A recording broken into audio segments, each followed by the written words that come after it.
Good afternoon. The first item of business this afternoon is portfolio questions. Questions on justice and law officers. Question number 1, Sandra White. Thank you, Presiding Officer. To ask the Scottish Government what meetings it has had with the Scottish Police Federation to discuss the Federation's position on the impact in Scotland of the Windsor Review of Police Pay and Conditions. Cabinet Secretary. I regularly meet with the Scottish Police Federation to discuss a range of issues and will be meeting with them once again tomorrow. The Federation have highlighted to me that due to the Windsor Review, officers in England and Wales will see a dramatic reduction in their salaries over their career when compared to their colleagues in Scotland. I have made it clear that the Windsor package of changes to officers' terms and conditions will not be introduced in Scotland. Sandra White. I thank the Cabinet Secretary for his answer.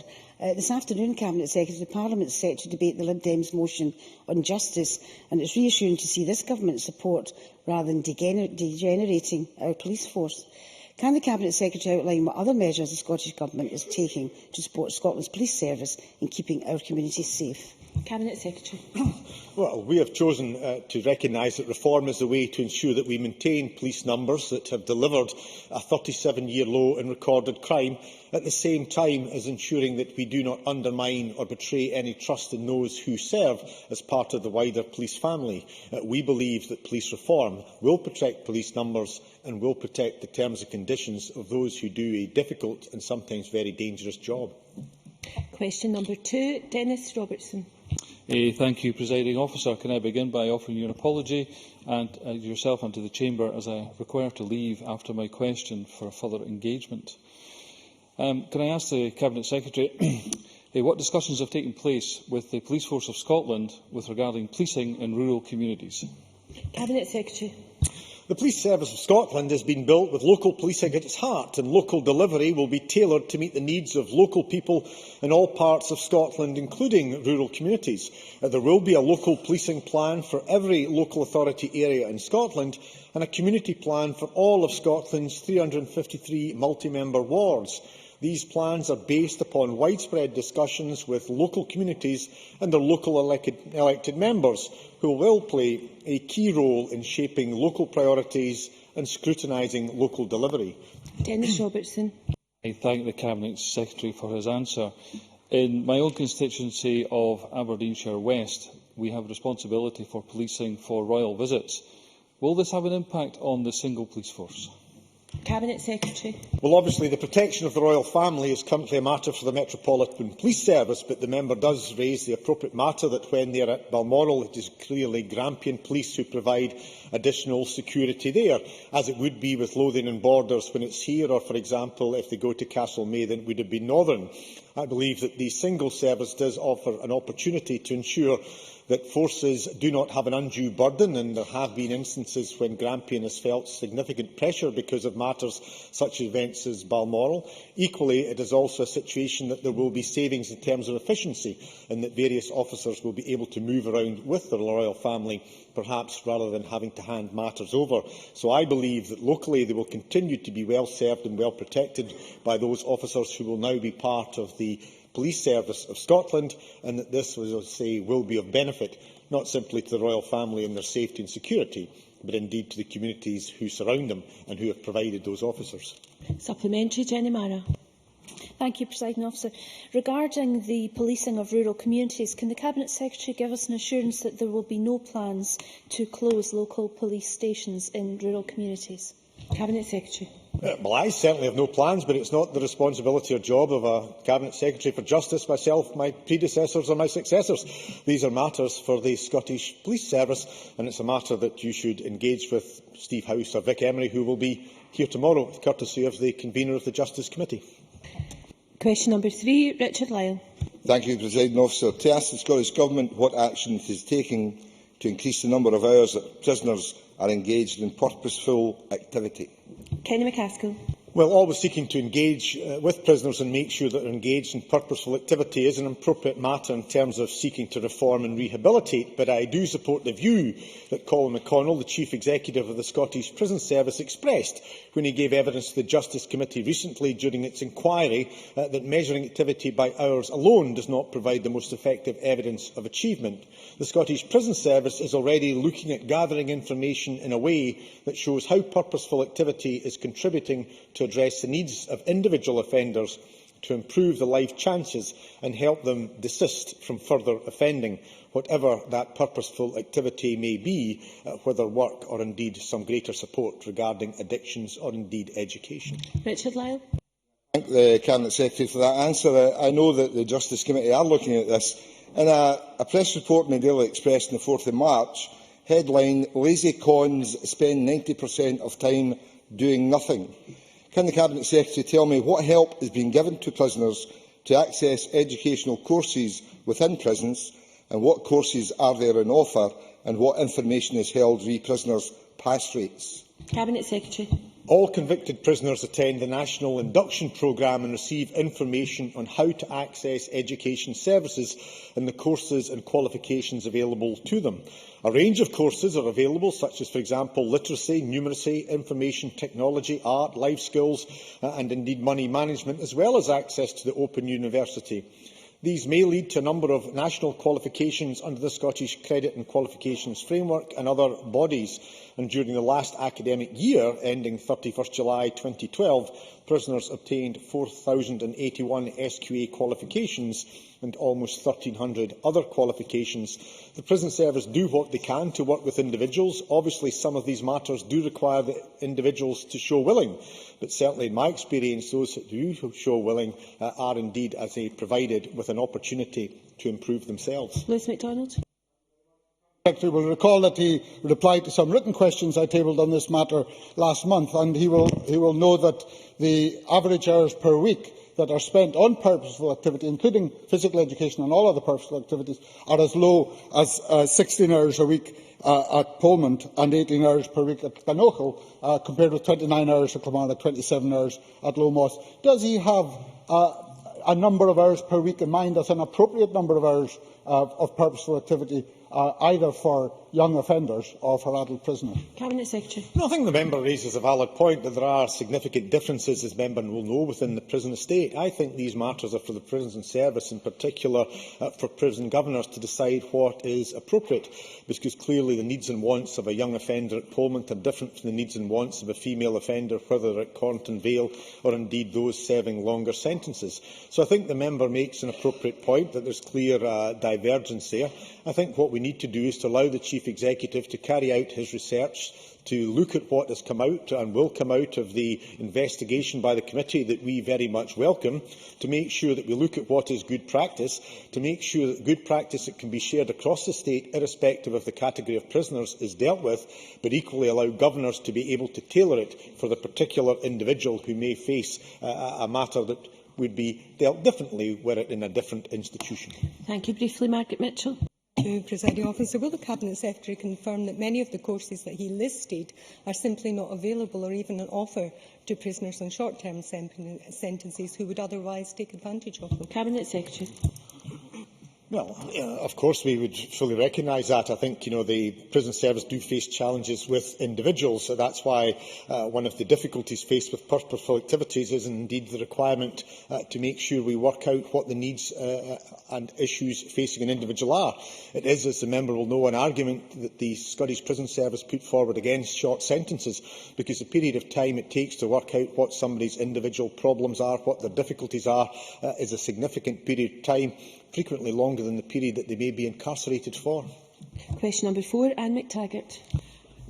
To ask the Scottish Government what support it is given to HM Young Offenders Institution Polmont to implement recommendations arising from the full inspection carried out in October 2012. Kenny McCaskill.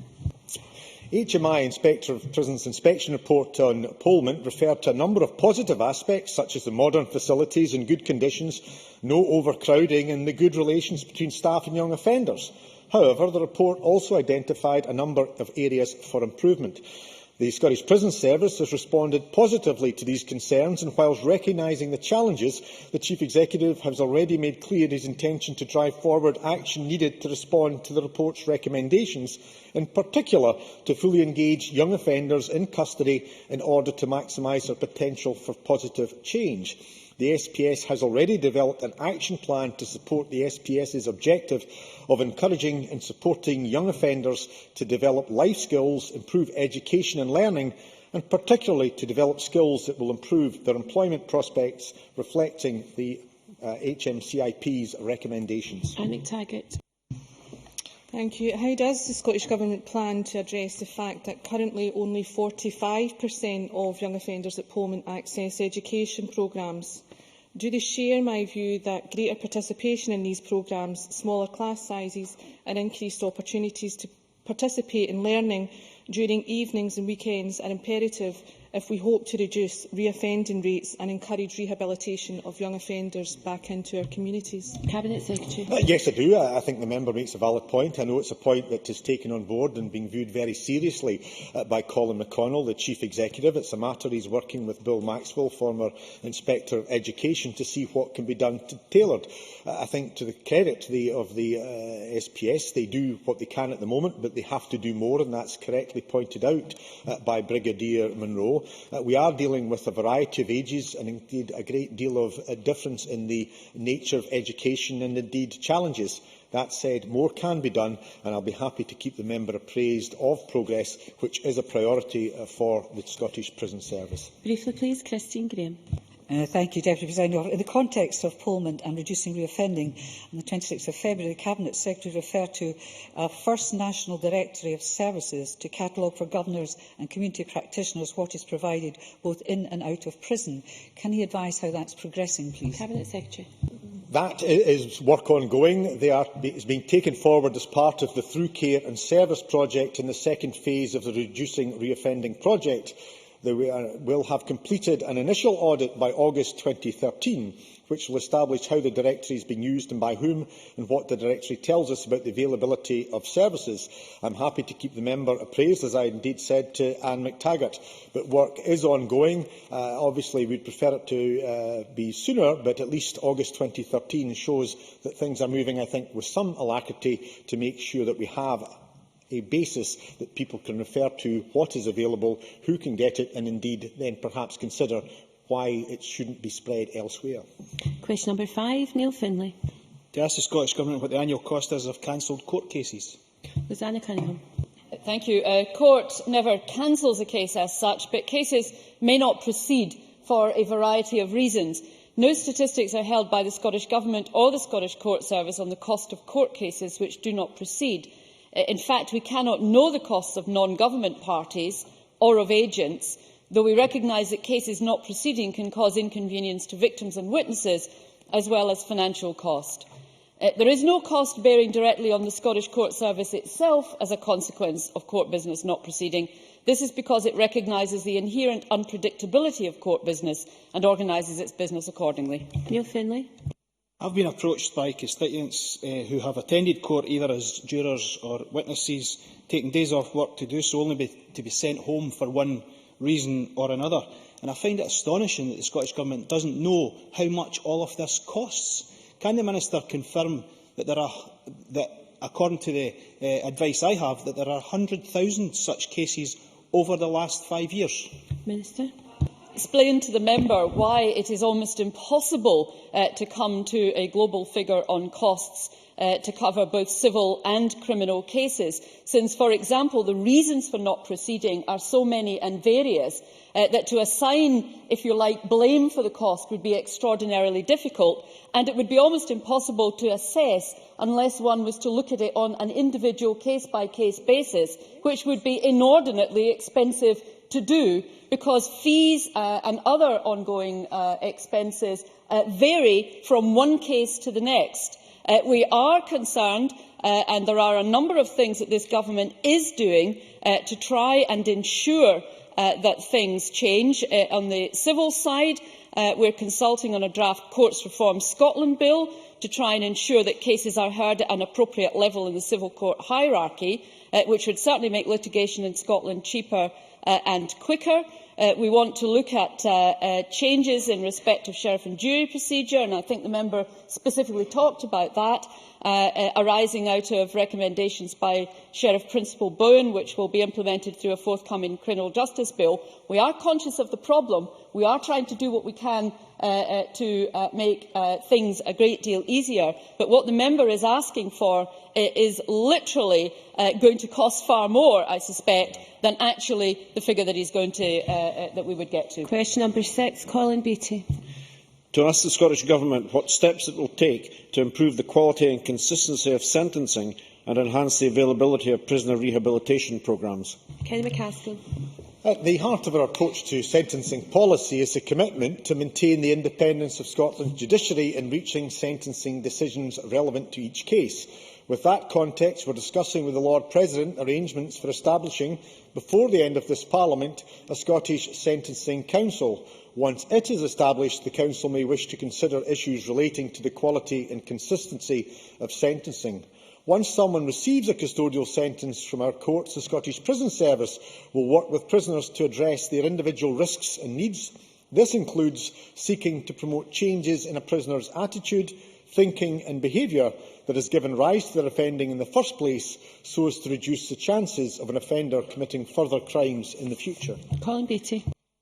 Would the Cabinet Secretary agree that the level of recidivism for both male and female offenders is too high, and that there is a need to be open to more innovative methods of rehabilitation in order to decrease the likelihood of reoffending? Cabinet Secretary. I think the member makes a fair point. We do recognise, as an administration, that the biggest challenge is the revolving door of a small number of people who repeatedly commit offences. That said, reconviction rates are at their lowest levels for 13 years, but we do recognise that remains still too high. That's why we are working to introduce the Reducing Reoffending Change Fund, which is allocating £10 million between 2012 and 2015 to make sure that we can provide mentoring schemes designed to steer offenders away from crime and towards better, more productive lives. £1.5 million has already been allocated to schemes across the country that are helping so that offenders are met at the prison gate on their release, can be helped to dealing with their alcohol and drug addiction, and indeed, hopefully, be prepared for return to gainful employment. Question number 7, Michael McMahon. Thank you. To ask the Scottish Government what its position is on the effectiveness of the Offensive Behaviour at Football and Threatening Communication Scotland Act 2012. Rosanna Cunningham. The overwhelming majority of football fans are law-abiding and want to enjoy the friendly rivalry that is part of any game. However, the Government has made it clear that bigotry and religious hatred should have no place in our national game, and that we wish to stamp it out whenever and wherever it occurs. And that is, of course, why we brought forward the Offensive Behaviour at Football and Threatening Communication Scotland Act 2012 in response to calls from the police and prosecutors to strengthen the law. It is still, of course, early days. Indeed, we do not yet have a full year's worth of statistics, but the latest figures show that there were convictions in 54 of the 64 cases of offensive behaviour at regulated football matches completed by the end of 2012. A full evaluation of the Act will be undertaken in due course in accordance with commitments I made at the time, but I would suggest to Parliament that a conviction rate of 84% demonstrates that the Act is already being used effectively. Michael McMahon. I thank the Minister for a response, and while no one would disagree that the blight of sectarianism and hatred in Scotland has to be challenged strenuously and determinedly, does the Minister recognise the genuine concerns of lawyers, academics and others that football supporters are facing police harassment and that their rights are being routinely eroded under the new Act? With supporters being put under surveillance, stopped at airports, remanded and refused bail before cases are dropped, and being subjected to what can only be described as dawn raids on their homes, is the Minister not as concerned as I am that this criminalisation process, rather than challenging sectarianism, is actually heightening tensions, especially when only supporters groups like the Union Bears at Ibrox and the Green Brigade at Celtic Park are being deliberately targeted in this way, when the problem permeates the whole of Scottish society? And indeed, the most offensive comments I have seen recently were from the police officer who was charged with responsibility for overseeing some of these actions, who put on Facebook that he was a pest controller and dealing with vermin. Is that not the type of language we should be dealing with? Thank you, Presiding Officer. Enforcing the legislation is, of course, a matter for the police, and like the member, I have seen some of the extensive coverage that there was in a number of the papers a week or so ago. And I have seen the allegations that have been made in a variety of different places, including on social media. The difficulty for me and for those of us on the government side is that none of these allegations or complaints have actually resulted in any formal complaints being made to anybody, either within the police or out with.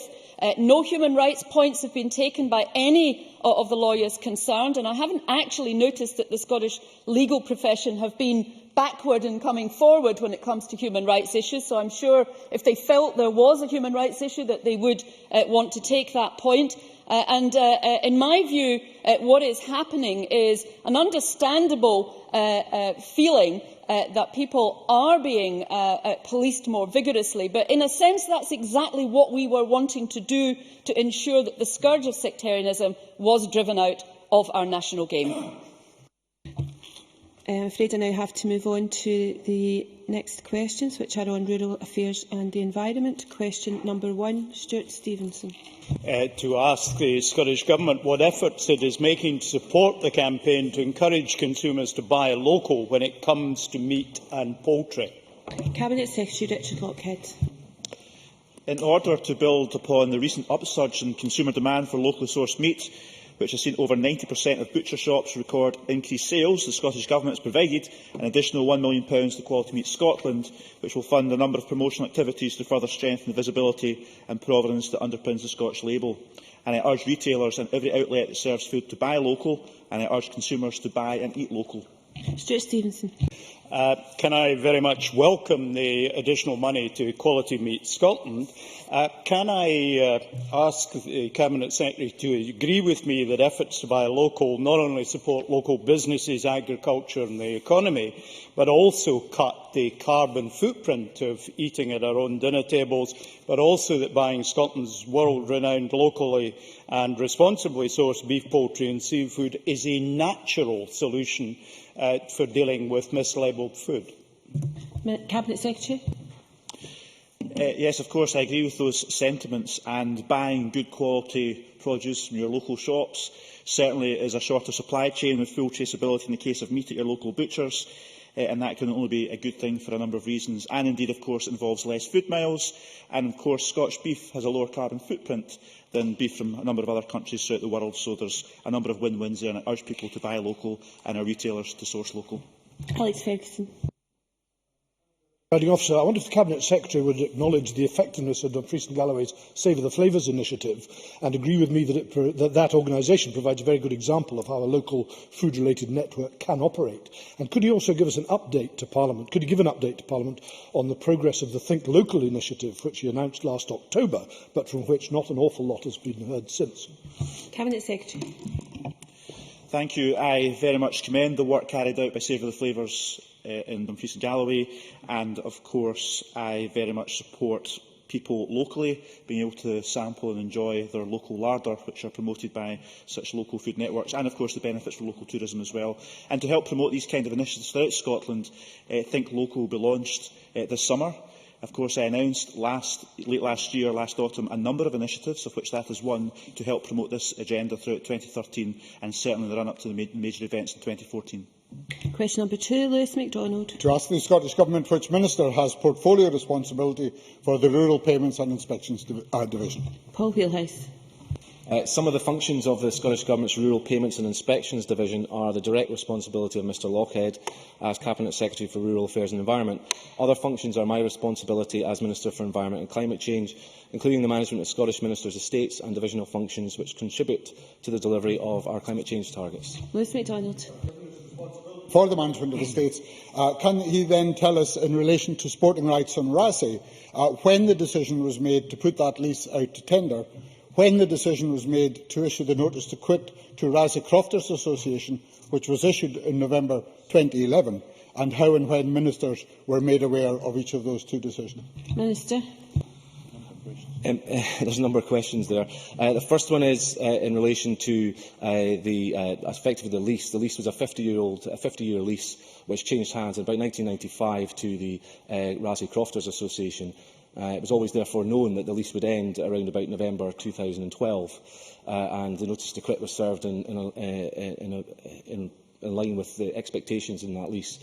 In terms of my own involvement in the decision, I first became aware of it when Dave Thompson, MSP, local constituency member, raised it with me, followed closely by Jamie McGregor thereafter. The decision was taken on the 8th of January to award a contract to South Ayrshire Stocking, and I became aware of it on the 14th of January. Very briefly, Dave Thompson. Residents in the electoral roll in Rasay to ask their views on community ownership. Will the Minister support community ownership if that is what the people of Rasay want? And if so, how can he help? Minister. Certainly, I welcome Dave Thompson's engagement with the local Rasay community in his capacity as the local MSP around views on a community buyout of Rasay, and we fully support community buyouts. We welcome any interest from the community in Rasay in a local buyout and stand ready to advise on the procedures and processes involved. And the Scottish Government is preparing a consultation of our own on the future of the Rasay sporting rights, and we are committed to helping the local community maximise the benefits that these rights can offer to its economy. We will extend the previous lease until 1 March 2014 to allow time for a consultation to be held with the whole Rasay community around options for the future. And the three options for consultation are a non-competitive long-term lease of up to 175 years granted to the local community, a new lease advertised in the market which will include weighting and assessment to maximise community benefit, or a community buyout of Rasay itself, which would include the sporting rights. Question number 3, Jean Urquhart. Thank you. To ask the Scottish Government what plans it has to integrate low-carbon behavioural change into the second report on proposals and policies. Minister Paul Wheelhouse. Low-carbon behaviour change is integrated into the draft second report on proposals and policies currently being considered by the Parliament. The report is clear that successful take-up of many policies and proposals it describes critically depends on the changing attitudes, behaviours and habits. The Low Carbon Scotland Behaviours Framework, which was published on 4 March, complements RPP2 and will drive and support the move to low-carbon living in the 10 key behaviour areas which have the biggest impact on reducing emissions. And last week I participated in the first low-carbon dialogue with stakeholders in Parliament to understand drivers of consumer behaviour and challenges to adopt green behaviours. Jean Urquhart. Thank you. And I thank the Minister for his fulsome response.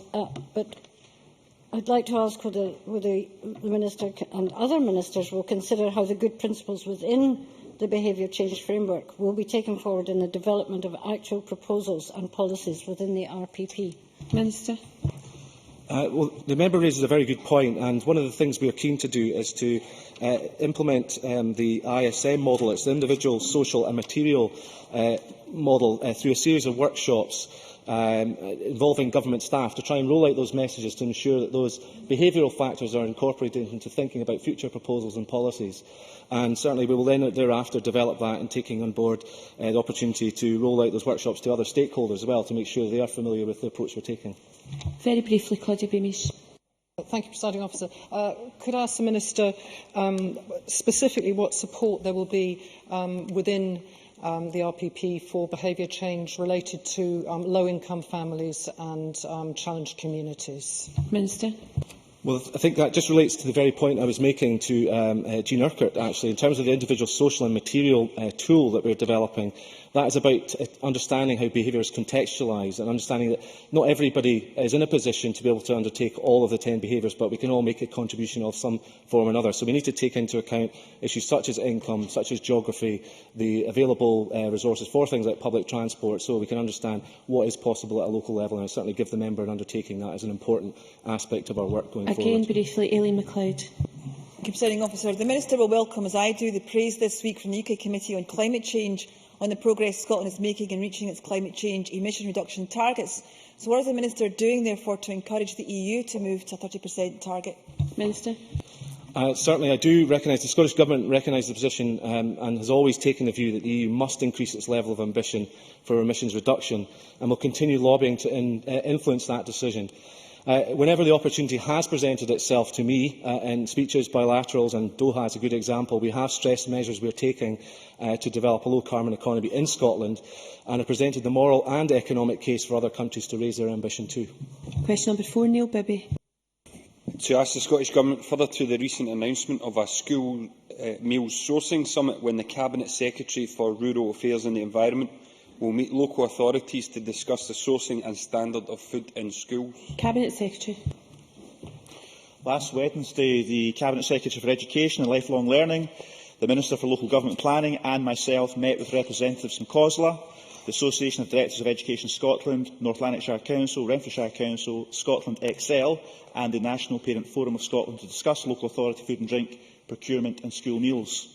At the meeting, we reiterated our intention to work with local government to give renewed impetus to the important Hungry for Success agenda to continue to drive up standards and quality of school meals in future.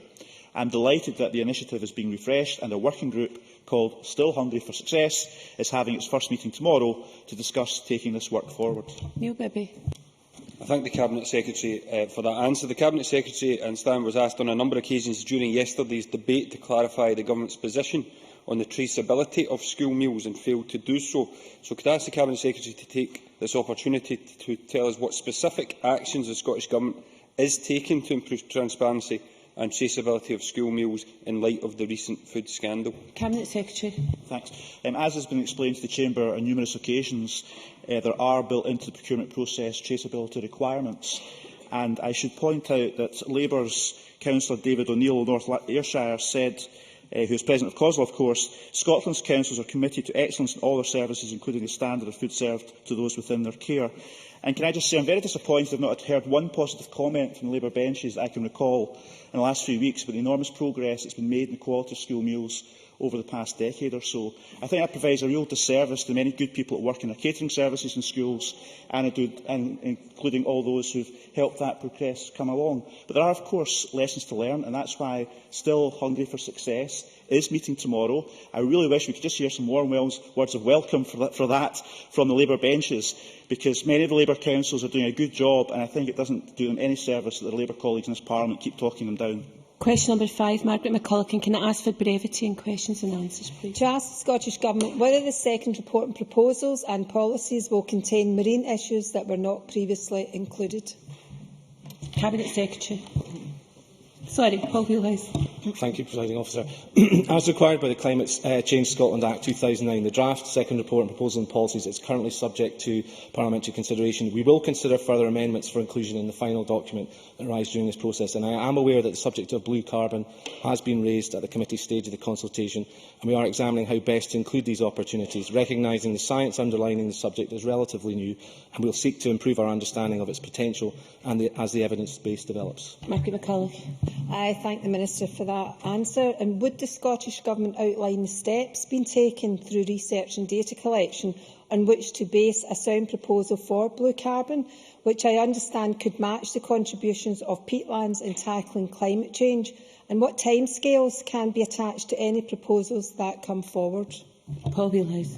I thank the member for her question, and I certainly think she raises a very important point in terms of the emerging importance of peatlands and how this may be replicated in terms of the arguments around blue carbon. However, we really are very in early stage in terms of our understanding. We will look to try and refer to blue carbon in the final document. However, I certainly welcome the opportunity to meet with the member to discuss her ideas for how we can take this forward. Question number 6, James Dornan. To ask the Scottish Government what discussions it has had with the European Union regarding the labelling of products since the discovery of horse meat and other meat products. Richard Lockhead. I discussed the mislabelling of meat products with the Health Commissioner Tony Borg and UK Ministers when I was in Brussels on the 25th and 26th of February, and conveyed the Scottish Government's strong support for additional testing within the European food supply chain and the need to extend labelling to processed meat products. James Dornan. Thank the Cabinet Secretary for that answer. In a recent visit to a local butcher, Mr Lupton, it was clear that they felt one of the big advantages local butchers have is that everything they sell is quite correctly traceable back to place of origin. Does the Minister agree with the Cabinet Secretary agree with me that it would be a great comfort to the public and also help local producers if all meat foodstuffs, including pre-packed, packed and frozen, was clearly labelled to ensure the provenance of the product? Cabinet Secretary. I do agree with that, and of course one of the benefits of shorter supply chains, which is something we're all encouraging following the horsemeat scandal, is that traceability is just simply easier and more transparent, and that can only be a good thing. In terms of labelling, I've been a long-term advocate of extending labelling to processed meat products as well as fresh meat, I lobbied for that in Europe, and with success of UK Secretary of State, all of whom were reluctant, both Conservative and Labour, and I am glad now that the Conservative Secretary of State appears to now be supporting the Scottish position. Very briefly, Claire Baker. While there is no current evidence of products being contaminated by horse meat that are produced in Scotland, there has been contamination of beef products with pork. And does he agree that cuts to meat inspectors, environmental health officers and trade and standards officers since 2008 is contributing to problems with mislabelling of products? Cabinet Secretary. If the member has any evidence of that, I'd be pleased to hear it. The reason why there's been a decline in the number of meat and hygiene inspectors, who of course are part of the Food Standards Agency in Scotland these days, is because there are less abattoirs in Scotland, therefore less staff are required. Also, many of the tasks carried out by these inspectors are at the behest of European regulations. So when European regulations change, clearly the functions of that particular service change as well. I'm not sure exactly what the member is suggesting, but there is no evidence I am aware of that there have been implications for food safety due to the changing structures or formats of these particular services. And of course, in terms of environmental health officers, these are the responsibility of local government. Question number 7, John Scott. Declaring an interest as a farmer, presiding officer, to ask the Scottish Government what discussions it has had with the EU Commission and the UK and Irish governments about convergence issues with regard to CAP reform. Cabinet Secretary Richard Lockhead. In November last year, I met Commissioner Chorlish when he visited Scotland. I also travelled to Dublin for a meeting with Irish Minister Simon Coveney, who is now President of the EU, and CAP issues, including convergence, were discussed at both these meetings. I have also, of course, had regular meetings with Owen Paterson, the UK Secretary of State.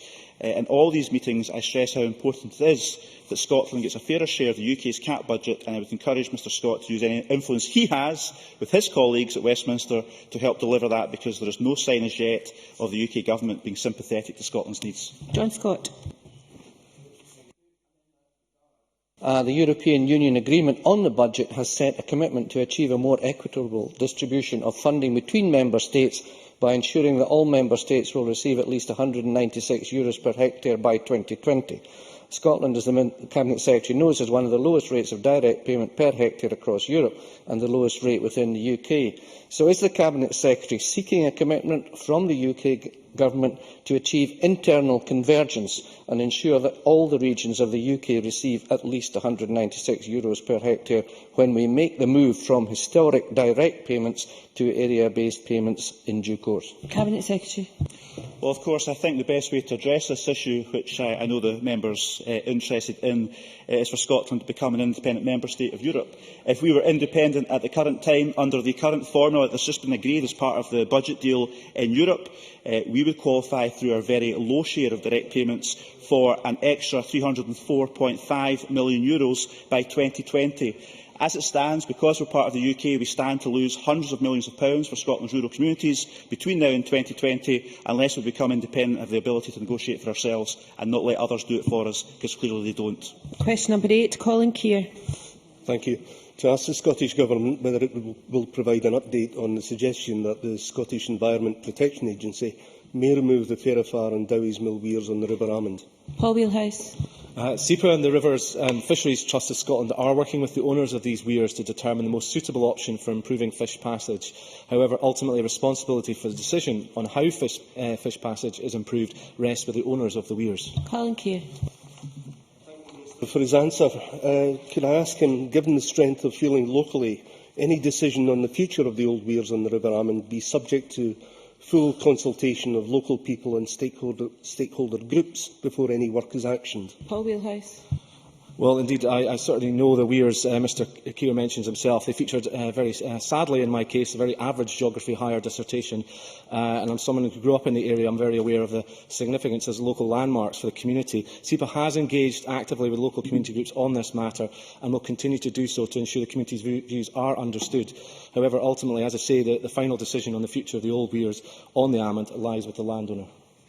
Question number 9, very briefly, Dr Richard Simpson. To ask the Scottish Government what discussions the Cabinet Secretary for Rural Affairs and the Environment has had with his health counterparts to support the development of therapeutic horticulture. Cabinet Secretary. The Scottish Government, of course, recognises the health benefits that participating in physical, including horticultural activity, can bring. As such, we have supported a number of initiatives to both develop and deliver on-the-ground therapeutic horticulture to the value of nearly £1 million since 2008. 2008. Very briefly. Can I thank the Cabinet Secretary for that answer and welcome the money that they put into this? But could I ask him to consider the bringing back into action of small brownfield sites, which might actually provide for allotments and provide the opportunity for more localised therapeutic horticulture outlets, which is being done in Fife but should be done elsewhere? Cabinet Secretary. Yes, I will take that forward in any way I can. Of course, as discussed in yesterday's debate, there is a lot of work underway in Scotland just now to make more allotments available. And of course, a number of partnerships, particularly in the NHS estate at the moment, are taking forward the whole issue of therapeutic horticulture with the involvement of the Forestry Commission Scotland and other agencies. Thank you very much. And we now turn to the next item of business, which is a debate on motion number 5899. In the name of Alison McInnes on police centralisation. I'll give a moment for everyone to change seats. Can I invite members who wish to speak